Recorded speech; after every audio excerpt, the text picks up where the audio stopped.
December 21 വേദപാരംഗതനായ വിശുദ്ധ Peter കനീഷ്യസിന്റെ തിരുനാളിൽ ആഗോളസഭ. 16-ാം ശതാബ്ദത്തിലെ മതപരിവർത്തനത്തെ ധീരമായി അഭിമുഖീകരിച്ച പീറ്റർ കനീഷ്യസ് ഹോളണ്ടിലാണ് ജനിച്ചത്.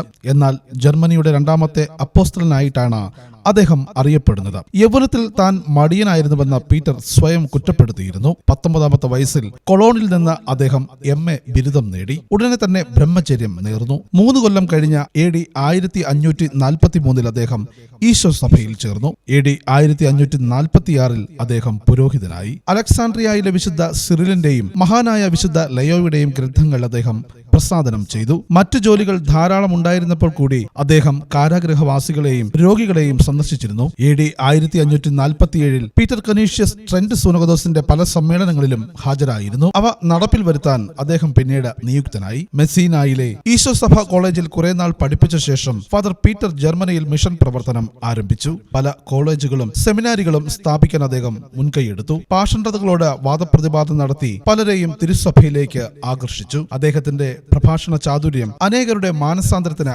കാരണമായി. ഒരു നയതന്ത്ര വിദഗ്ധനുമായിരുന്നു ഫാദർ പീറ്റർ. എല്ലാ തർക്കങ്ങളും അദ്ദേഹം വിജയപൂർവ്വം അവസാനിപ്പിച്ചു.